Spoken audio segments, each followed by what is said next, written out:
Hello, my name is Ahmed, Megahed, and this is my Lab 9 project. For my Lab 9 project, I made a Pong digital game. So here's the circuit itself.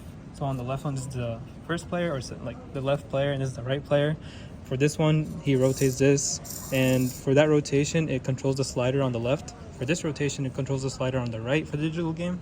And then this servo motor is just translated from whatever the left player is doing. So if he goes up with the slider, or rotates it counterclockwise, it rotates it with this counterclockwise too, and then vice versa. So the slider goes up when this goes points up, and it goes down when this points down. So this is the whole circuitry. And then going to Arduino code, here we start with the period it goes. This is for the servo motor itself. This is the pin for the servo motor.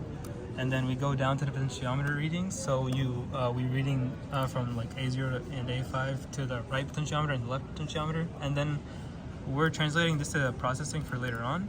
And then it's just printing down here just to make sure what I'm doing. And then we start the unsigned long clock. So this one, it just starts the period. And then the time control is the duty cycle amount for the time.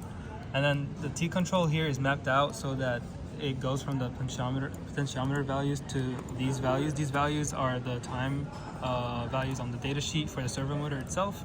Digital writing here and digital writing off are they both for the servo motor for the duty cycle.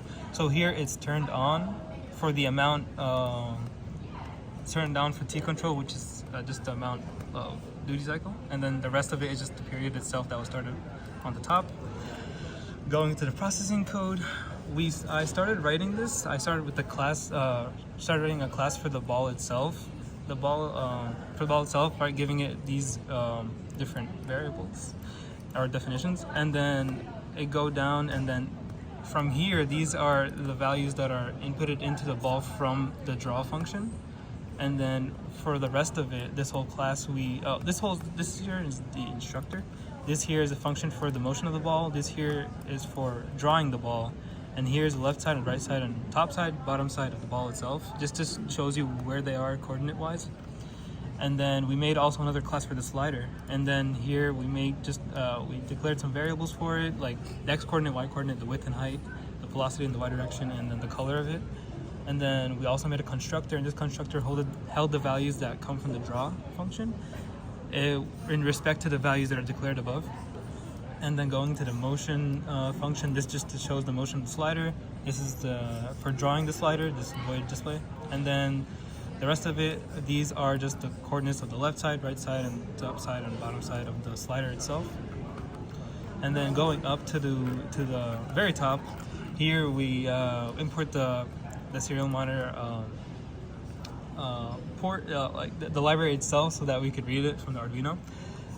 And then we declare the ball above with the class itself, so ball, and then slider itself. The left slider and the right slider are both declared with the slider class.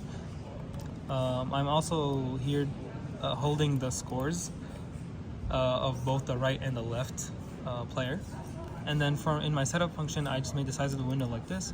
And this here reads which port I'm using.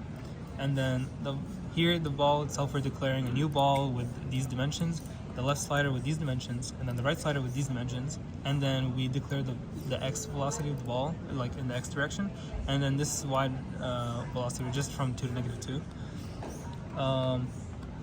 And then down here in the draw, we make the background to black, and then the motion of the ball,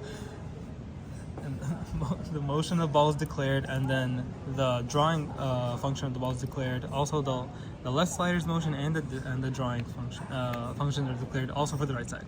And then for the port, we're just inputting what the potentiometer does, and then yeah. So it just draws it, and then the score is at the end, and this is the whole code working. So let me change the speed real quick. Speed just 10.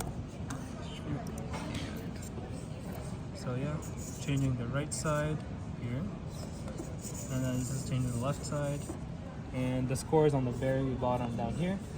And this is my Lab 9 project. Thank you.